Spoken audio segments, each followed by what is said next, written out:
मित्रों, आज विश्व विरासत दिवस है। प्रतिवर्ष 18 अप्रैल को विश्व विरासत दिवस मनाया जाता है और हर वर्ष कोई न कोई थीम होती है। तो इस वर्ष की जो थीम है, discover and experience the diversity, यानी कि विविधता की खोज करें और इसका अनुभव लें। तो ये विश्व विरासत दिवस क्यों मनाया जाता है, क्या होता है, इसको बनाने के पीछे क्या उद्देश्य है, कितने मॉन्यूमेंट्स हैं वर्ल्ड हेरिटेज की लिस्ट में, जिसमें से हमारे अपने देश में कितने हैं, हमारे प्रदेश में कितने हैं, हमारे शहर में कितने हैं। तो इन सब जानकारियों के लिए आज हमने अपने स्टूडियो में आमंत्रित किया है अधीक्षण पुरातत्वविद आगरा श्री आर के पटेल जी को। सबसे पहले तो पटेल साहब, हम आकाशवाणी आगरा के स्टूडियो में आपका स्वागत करते हैं। नमस्कार। नमस्कार सर, धन्यवाद। तो पटेल साहब, आप हमारे श्रोताओं को बताएं कि विश्व विरासत दिवस मनाने के पीछे क्या उद्देश्य है। जी बिल्कुल। सबसे पहले तो ढेर सारी शुभकामनाएं इस विश्व विरासत दिवस की। सभी श्रोताओं को हम ये कहना चाहते हैं, बताना चाहते हैं कि दुनिया में जितने भी विरासत के स्थल हैं, जो हमारे प्राचीन इतिहास से जुड़े हुए हैं, जो हमारे अतीत से जुड़े हुए हैं, या जो हमारे अतीत के साक्षी रहे हैं किसी न किसी रूप में, उन स्थलों को, उन स्मारकों को, उन जगहों को सहेज कर रखना हमारी जिम्मेदारी है। और इस श्रृंखला में जो संयुक्त राष्ट्र संघ का एक महत्वपूर्ण अभिकरण है यूनेस्को के द्वारा ये बहुत लंबे समय से मनाया जाता रहा है। पहले अंतर्राष्ट्रीय स्मारक या अंतर्राष्ट्रीय स्थल के रूप में इस दिवस का आयोजन किया जाता था। लगभग 1982 के आसपास से ये डिसाइड किया गया कि हर साल 18 अप्रैल को हम विश्व धरोहर दिवस के रूप में इस दिन को मनाएंगे। जी, तो इसको मनाने के पीछे क्या उद्देश्य क्या है इसका? देखिए, ऑब्जेक्टिव ये है कि दुनिया में जो बहुत से विरासत के स्थल हैं, कई बार ये देखा जाता है कि एक सामान्य नागरिक का जो एक सामान्य बोध होना चाहिए स्मारक के प्रति या विरासत के प्रति, उसका थोड़ा अभाव सा दिखाई देता है। तो मनाने के पीछे के एक मकसद ये है कि हम एक चेतना ले आए सभी नागरिकों के बीच में कि जो हमारे अतीत से जुड़े हुए स्मारक या स्थल हैं, जो किसी न किसी रूप में हमारे इतिहास के, हमारे अतीत के, या जो हमारी विकास की यात्रा है, उसके साक्षी रहे। तो जो उनसे जुड़े हुए मटेरियल एविडेंस हैं, उनको हम किस प्रकार से सहेज के रखें कि वो विरूपित ना होने पाए, वो नष्ट ना होने पाए। तो इन सबको सेलिब्रेट करने के लिए इस दिवस को हम मनाते हैं, ताकि जनमानस में, आम आदमी में एक हम चेतना जागृत कर सकें कि विरासत के प्रति, हमारे स्मारक के प्रति उनका नैतिक दायित्व क्या है। यानी कि संरक्षित कर सकें हम अपनी विरासत को आने वाली पीढ़ी के लिए, यही मुख्य उद्देश्य हम कह सकते हैं। बिल्कुल। सरकारें स्मारकों के संरक्षण का कार्य करती हैं, अलग अलग संगठन हैं, शासकीय स्तर पर भी और एनजीओ के स्तर पर भी। एक नागरिक होने के नाते हमारी ये भूमिका होनी चाहिए कि जहां पे भी हमें कुछ ऐसी चीजें दिखाई देती हैं, कुछ गलत हो रही हैं, उसको हम रोकें, या हम स्वयं में कुछ गलत करने का प्रयास ना करें। जी। जैसे एक स्मारक है, उस स्मारक पर हजारों लोग आते हैं, तो कई बार ये देखा जाता है कि स्मारक बड़े पुराने हो गए हैं, कुछ उनकी जगहों पे चढ़ना नहीं चाहिए, तो आपको वहां पे जाना नहीं चाहिए, जिनको जाना अवॉइड करें। कुछ जगहें ऐसी होती हैं जिनको टच करने से बचें। कुछ स्थान ऐसे होते हैं जिनको आप विरूपित करने से या उन पे कुछ लिखने से बचें। जी जी जी। क्योंकि अगर हम ऐसा करेंगे, उन स्थलों पे आने वालों की संख्या, भीड़ हजारों की संख्या में है, तो हम ये इमेजिन कर सकते हैं कि कुछ दिनों बाद उसका स्वरूप कैसे हो जाए। निश्चित रूप से हम सबको ये प्रयास करना चाहिए, बल्कि ये प्रतिज्ञा लेनी चाहिए कि अगर हम किसी ऐतिहासिक स्थल को या किसी भी विरासत को या किसी मॉन्यूमेंट को देखने जा रहे हैं, तो वहां उस जगह पर या उन स्थानों पर हम कोई छेड़छाड़ न करें, कुछ भी न लिखें, कुछ भी गंदा न करें उनको, और आने वाली पीढ़ी के लिए सदियों तक वो जो मॉन्यूमेंट्स हैं वो सुरक्षित रहें, यही हम सब चाहते हैं। बिल्कुल बिल्कुल, इसमें कोई शक नहीं है कि एक पर्यटक के रूप में, एक दर्शक के रूप में या एक नागरिक के रूप में हम किसी भी स्थल का, किसी भी स्मारक का जब भ्रमण करें, तो उसकी अपनी जो सैंक्टिटी है या उसकी अपनी जो पवित्रता है, उसको बरकरार रखने की कोशिश करें, ताकि जो हमारी पुरानी पीढ़ी ने हमको जिस स्वरूप में हस्तांतरित किया है, एक नागरिक के तौर पे हमारी ये भी जिम्मेदारी बनती है उसी तरह से आने वाली पीढ़ी को सही सलामत उसको हस्तांतरित करें। बिल्कुल बिल्कुल बिल्कुल। पटेल साहब, मैं पढ़ रहा था कि पूरे विश्व में लगभग 1199 विश्व विरासत मॉन्यूमेंट्स हैं और इनको शायद कुछ श्रेणियों में बांटा गया है। तो वो श्रेणियों का कैसे, ऐतिहासिक, सांस्कृतिक या प्राकृतिक, वो कैसे कैसे होता है? जो विश्व धरोहर साइट या स्थल डिक्लेयर किए जाते हैं, उसमें स्टेट पार्टी की ओर से अर्थात कंसर्न जो कंट्री है उनकी तरफ से हर साल सबमिशन जाते हैं जी। तो ये सबमिशन 3 अलग अलग श्रेणियों में जाते हैं। एक तो ये होता है कि कल्चरल कैटेगरी होती है, दूसरा एक नेचुरल कैटेगरी है और तीसरा एक मिक्स्ड कैटेगरी होती है। जी जी। तो कल्चरल कैटेगरी में वो आते हैं जो अतीत में जिनका निर्माण मानव के द्वारा किया गया है, या वो अवशेष या वो स्थल या वो जगह जिनका निर्माण मनुष्य के द्वारा किया गया है और वो किसी न किसी रूप में मनुष्य के इतिहास के साक्षी रहे हैं, और उसका जो प्रभाव है वो प्रभाव स्थानीय नहीं है या एक सीमित क्षेत्र तक सीमित ना होकर के उसका प्रभाव बड़ा है। जी जी जी। और जो प्राकृतिक है, प्रकृति जन्य ऐसी कोई चीज है जिसका उसी के स्वरूप में बनाए रखना मानवता के लिए या प्राकृतिक परिवेश के लिए बहुत जरूरी है, जो अपने आप में एक विविधता भरे हुए है, अपने आप में एक अनूठा है। तीसरी कैटेगरी होती है जो मिक्स श्रेणी होती है, जिसमें दोनों चीजें आती हैं कि एक जो प्राकृतिक परिवेश है वो भी है और उसमें मानव के द्वारा निर्मित की हुई चीजें भी हैं। उन दोनों एकीकृत स्वरूप में हमें देखने की जरूरत है। तो ये 3 अलग अलग श्रेणियां होती हैं जिनके लिए कोई भी कंट्री अपने देश में निहित प्राकृतिक, सांस्कृतिक या मिक्स कैटेगरी के जो नॉमिनेशन होते हैं वो यूनेस्को में भेज सकते हैं। जी जी जी जी। तो उसके बाद यूनेस्को की टीम देखती है उसका एक बड़ी प्रक्रिया है, उस प्रक्रिया से वो गुजरता है। नॉमिनेशन डोजियर तैयार किया जाता है, आउटस्टैंडिंग यूनिवर्सल वैल्यू डिफाइन की जाती है कि किस कारण से इसको हम विश्व धरोहर की सूची में शामिल करने के लिए प्रस्तावित कर रहे हैं। क्या वो स्थल विश्व के पटल पर जो यूनेस्को के मानक है उन मानकों को पूरा करता है कि नहीं करता है। तो जो टीम ये नॉमिनेशन डोजियर तैयार करती है वो सारे पहलुओं को देखती है, उस पर विचार करती है और उसको लिपिबद्ध करने के बाद फिर वो अपना प्रस्ताव आगे प्रस्तावित करती है। जी जी जी जी। ये पटेल साहब एक बात बताइए कि क्या कोई भी मॉन्यूमेंट विश्व धरोहर घोषित होने के बाद उसके स्टेटस में क्या परिवर्तन आता है, क्या कुछ उसको एक विशेष स्थान मिल जाता है? देखिए, जैसे आज का दिन बड़ा इंपॉर्टेंट है, हम लोग विश्व विरासत दिवस या विश्व धरोहर दिवस के रूप में चर्चा कर रहे हैं और आज की इस चर्चा में हम संपूर्ण दुनिया के 1000 से ज्यादा उन धरोहरों के बारे में चर्चा कर रहे हैं जो उस सूची में शामिल हैं। तो निश्चित रूप से हम ये मान के चलें, किसी भी कंट्री का, किसी भी देश का कोई भी स्थल, चाहे वो किसी भी कैटेगरी में हो, जैसे उस लिस्ट में शामिल हो जाता है, पूरी दुनिया की नजर पर्यटन के पॉइंट ऑफ व्यू से, एजुकेशन के पॉइंट ऑफ व्यू से या उसको कौतूहल के रूप में देखने के नजरिए से वो अपने आप में एक लाइमलाइट में आ जाता है। तो पहला फायदा तो यही होता है। दूसरा, हम दुनिया को ये भी बताते हैं कि हमारे पास ये बड़ी महत्वपूर्ण की चीज है जिसका संरक्षण संवर्धन हम कर रहे हैं।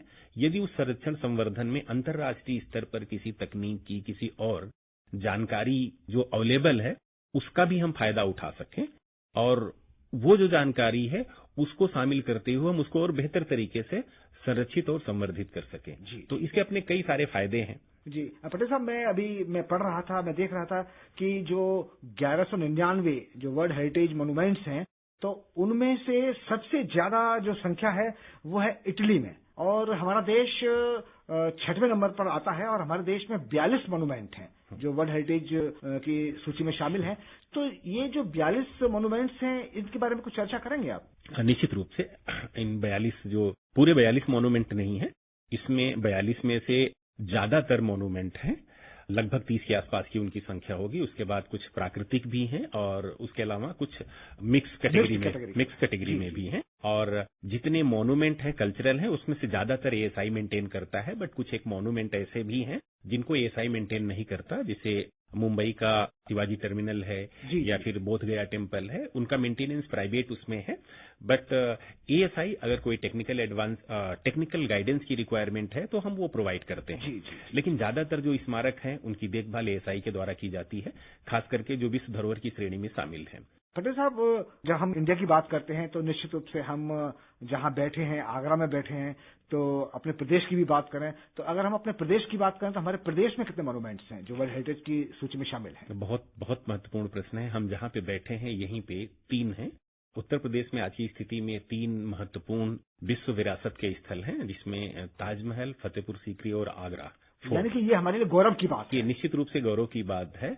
और आप देखते हैं कि कई बार सिर्फ शनिवार और रविवार के दिन इन तीनों स्मारकों को देखने वाले पर्यटकों की संख्या लाखों में होती है। जी जी जी जी, जी। तो ये शहर के लिए और हमारे लिए गौरव की बात है कि देश से, दुनिया से इतने सारे लोग इसको देखने के लिए आते हैं। तो एक जिम्मेदारी भी बनती है हमारी कि वो जो एक जिज्ञासा लेकर के आते हैं, उनकी जिज्ञासा पे या जिन चीजों को वो देखते हुए आते हैं, उनकी उम्मीदों पे हम खरा उतर सकें, हम अपने मोन्यूमेंट का बेहतर तरीके से संरक्षण और संवर्धन कर सकें और बुनियादी सुविधाएं प्रदान कर सकें और बुनियादी सूचनाएं उनको प्रदान कर सकें इन स्मारकों से संबंधित। तो हम पूरा प्रयास करते हैं। निश्चित रूप से हमारे लिए गौरव की बात है कि हमारे शहर में 3 विरासत के स्थल हैं। इनके संरक्षण के लिए एएसआई के द्वारा क्या क्या प्रयास लगातार किए जा रहे हैं? देखिए, ये सभी मोन्यूमेंट बहुत प्राचीन हैं। तो जो पुरानी चीजें होती हैं, स्वाभाविक है कि उनमें एक जो अपनी क्षरण की प्रक्रिया है वो भी निरंतर चलती रहती है।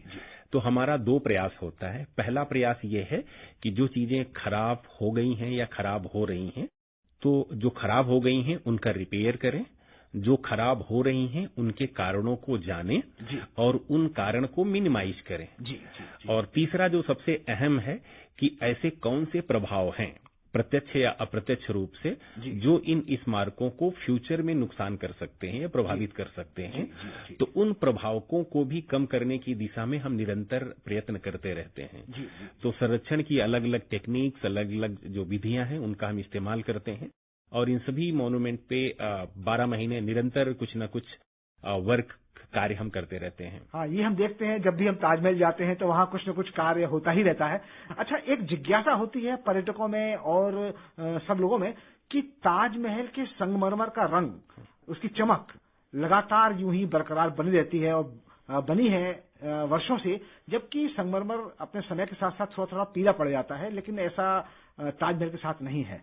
देखिए, एएसआई के पास एक डेडिकेटेड डिवीजन है, साइंस डिवीजन, और एक हमारी डेडिकेटेड साइंटिस्ट की टीम होती है जो निरंतर इसकी देखभाल करती रहती है। मार्बल जो है, एक संगमरमर एक मेटामॉर्फिक राख है, उसकी सतह बहुत स्मूथ, बहुत फाइन होती है, तो इतनी जल्दी प्रभाव, दुष्प्रभाव तो दिखाई नहीं देता है। लेकिन लंबे समय तक यदि प्रदूषण का प्रभाव उसके ऊपर रहा तो ये सतह में कुछ पीलापन आना, इस तरह की चीजें दिखाई दे सकती हैं।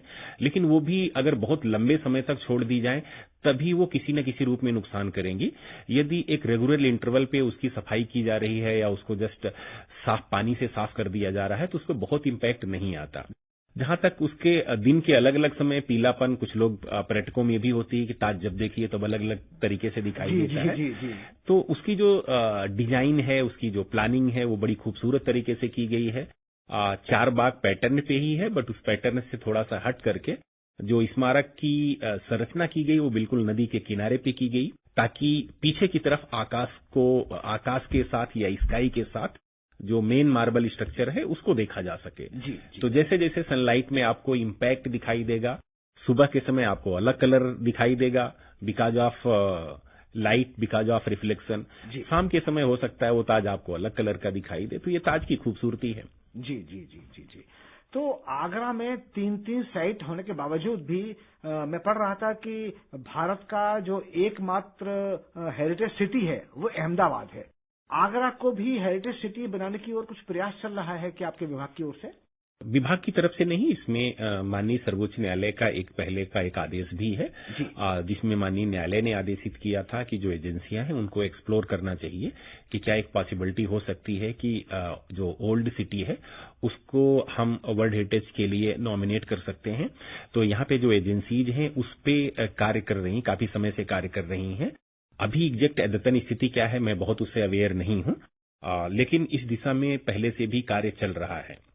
यानी कि इस पर प्रयास किया जा रहा है और ये गौरव हासिल हो सकता है अगर हम इस प्रयास की गति को थोड़ा सा और बढ़ाने की कोशिश करें। अब ये देखना पड़ेगा कि नॉमिनेशन डोजियर कैसे बनता है, उसमें क्या क्या चीजें शामिल होती हैं, और फिर जब यूनेस्को में जाता है तो यूनेस्को के जो एक्सपर्ट होंगे वो उसको किस तरीके से लेते हैं। जी। तो पहले से क्योंकि अपेक्षित करना कि ये हो ही जाएगा, मुझे लगता है कि बहुत सही नहीं है। हमारी बहुत सी साइट अभी भी हैं जो टेंटेटिव लिस्ट में हैं, यूनेस्को की टेंटेटिव लिस्ट में है, जिनका फाइनली लिस्ट में शामिल होना बाकी है। मैं पढ़ रहा था पटेल साहब कि यूनेस्को प्रतिवर्ष लगभग 25 जो हेरिटेज को, मोन्यूमेंट्स को या जो विरासत हैं उनको वर्ल्ड हेरिटेज की सूची में शामिल करने का प्रयास करता है।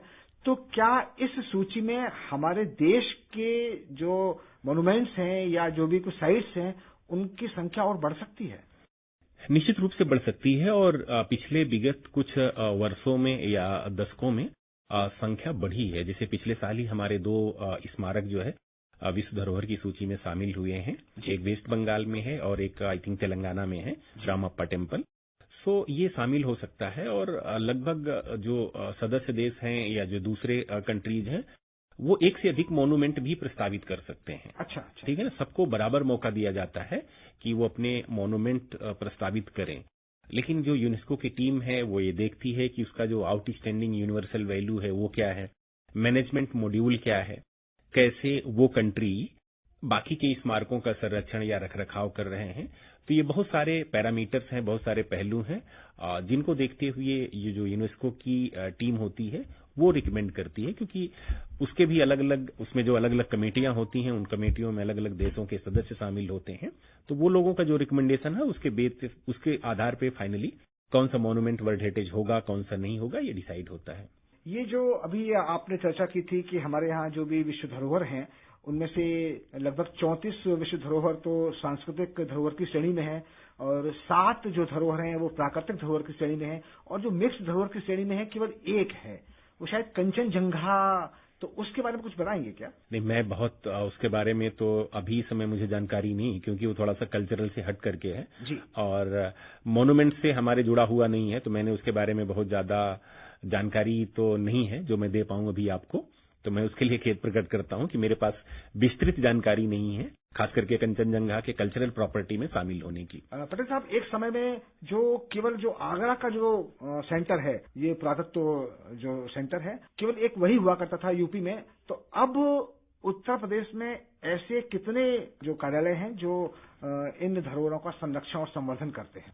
मुझे जहां तक समझ में आ रहा है आप ये पूछना चाह रहे हैं कि एएसआई उत्तर प्रदेश में लगभग कितने मोन्यूमेंट की देखभाल करता है। तो मुझे लगता है कि टोटल स्मारकों की संख्या उत्तर प्रदेश में जिसको केंद्र सरकार जिनकी देखभाल करती है उनकी संख्या 731 या 732 के आसपास है, जो 5 अलग अलग डिवीजन है, जिसमें आगरा डिवीजन है, झांसी डिवीजन है, लखनऊ डिवीजन है, अभी एक नया बना है मेरठ डिवीजन और एक है सारनाथ डिवीजन। तो ये 5 हमारे अलग अलग मंडल कार्यालय हैं, तो जो उत्तर प्रदेश के अलग अलग क्षेत्रों में जो स्थित राष्ट्रीय संरक्षित स्मारक और स्थल हैं उनकी देखभाल करते हैं। तो कुल मिला के केंद्र सरकार पूरे उत्तर प्रदेश राज्य में लगभग 731 या 732 स्मारकों और स्थलों की देखभाल करती है। जी। तो जो आगरा का जो सेंटर है, आगरा का जो केंद्र है, तो वो उसके जो क्षेत्र में कौन कौन से जनपद आते हैं और कौन कौन से कितने मोन्यूमेंट्स की देखभाल करते हैं? वो स्मारकों की कुल संख्या हमारे क्षेत्र में 154 है, 154, जिसमें से 8 मोन्यूमेंट है जिन पे टिकट लगता है, जैसे ताजमहल, आगरा फोर्ट, फतेहपुर सीकरी, रामबाग, मेहताब बाग, एतमादुद्दौला और मरियम स्टॉम। जी। तो ये 8 स्मारक हैं जहां पे टिकट लगता है, जिसमें से 3 विश्व धरोहर हैं जिनकी हम चर्चा पहले कर चुके हैं, ताजमहल, आगरा फोर्ट और फतेहपुर सीकरी। इसके अलावा भी जो बाकी मोन्यूमेंट हैं वो अलग अलग जनपदों में स्थित हैं। कुछ आगरा में, आगरा जनपद में है, कुछ फिरोजाबाद में है, कुछ एटा में है, कुछ कासगंज में है, कुछ अलीगढ़ में है और काफी सारे मोन्यूमेंट 50 से ज्यादा लगभग मथुरा में है और कुछ स्मारक हाथरस में भी है। जी। तो ये जो 9 डिस्ट्रिक्ट है वो 9 डिस्ट्रिक्ट के अंदर जितने भी स्मारक और स्थल हैं उनके देखभाल, उनके संरक्षण की जिम्मेदारी जो आगरा स्थित आगरा मंडल कार्यालय है इसके माध्यम से किया जाता है। पटेल साहब, जो आपने बताया कि जो जिन स्मारकों पर टिकट लगता है उनके अलावा जो भी मोन्यूमेंट्स हैं उनकी देखभाल एएसआई करता है, तो उनके संरक्षण के लिए, उनके संवर्धन के लिए भी आप लोग निश्चित रूप से प्रयास करते होंगे और वहां पर्यटकों की संख्या बढ़े, इसके लिए आपकी ओर से कुछ योजना होती है क्या? बिल्कुल, जो लेजर नोन मोन्यूमेंट है हम उन पे भी फोकस कर रहे हैं। फोकस करने की प्रक्रिया में जो हम मूलभूत कार्य करते हैं उन पे अप्रोच एक्सेस देना सबसे पहले शामिल होता है कि मान लीजिए कोई स्मारक बड़ा महत्वपूर्ण है बट वो किसी ग्रामीण अंचल में है, कहीं ऐसी जगह है जहां मेन रोड से कनेक्टिविटी नहीं है। तो हम प्रशासन के माध्यम से, जो लोकल एजेंसीज हैं उनके माध्यम से वो कनेक्टिविटी स्थापित करने की कोशिश करते हैं, फिर वहां मूलभूत सुविधाएं उपलब्ध कराने की कोशिश करते हैं। जैसे उदाहरण दूं, मैं पिछले 2 वर्षों में हमने लगभग 12 ऐसे अन्य मोन्यूमेंट और साइट थी जहां पे हमने एक्सेस प्रोवाइड किया है, मूलभूत पब्लिक एमिनिटीज प्रोवाइड की हैं, जिसमें से टॉयलेट है, ड्रिंकिंग वाटर है, थोड़ी सी पार्किंग फैसिलिटी है, तो ताकि एक पर्यटक के रूप में या पर्यटकों का कोई एक समूह जाए मॉन्यूमेंट में, किसी इंटीरियर एरिया में, तो उनको जो मूलभूत पब्लिक एमिनिटीज है वो पूरी हो सके। तो इस प्रक्रिया में हमने कई मॉन्यूमेंट में काम किया है, मैं उनके नाम भी बता सकता हूँ। जैसे जगनेर में एक किला है, वहां पे भी हमने कुछ पब्लिक एमिनिटीज डेवलप की हैं। हाथरस में एक मंदिर है, उस पे हमने पब्लिक एमिनिटीज डेवलप की है।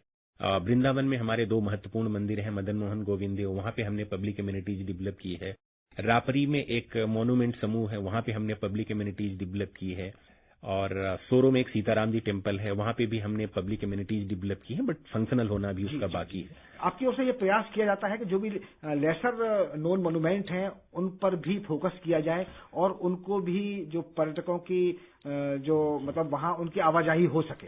निश्चित रूप से पर्यटन की दृष्टि से, पर्यटकों की दृष्टि से हम मूलभूत सुविधाएं इंश्योर करने की कोशिश करते हैं उन स्मारकों पर, उन स्थलों पर कि जहां फ्यूचर में पोटेंशियल हो सकता है पर्यटकों के आवागमन का। उन स्थलों को देखते हुए करते हैं, एक्सेस प्रोवाइड करने की कोशिश करते हैं, अप्रोच रोड प्रोवाइड करने की कोशिश करते हैं, बट हमारा मूल संरक्षण होता है।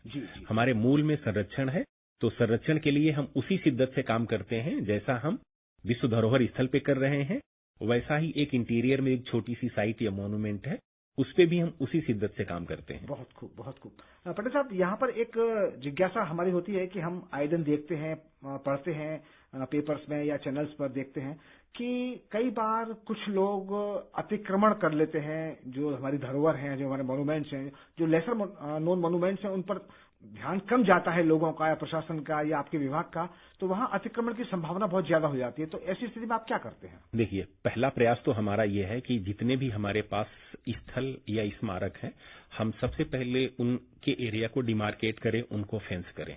और इस प्रक्रिया में हम अपने क्षेत्र में लगभग सफलता प्राप्त कर चुके हैं। कुछ ही स्थल ऐसे हैं, माउंड है, एंशिएंट माउंड है, जिनका फाइनल डिमार्केशन होना बाकी है।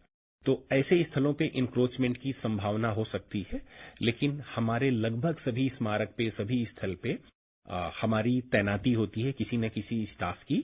24/7 हमारा कोई न कोई आदमी होता है। अच्छा। जब भी ऐसी कोई सूचना होती है दूरभाष के माध्यम से या जो नजदीकी कार्यालय है उनके माध्यम से हमारे पास तक ये सूचना आती है, स्थानीय प्रशासन के साथ, जिला प्रशासन के साथ मिलकर के हम तत्काल कार्रवाई करते हैं।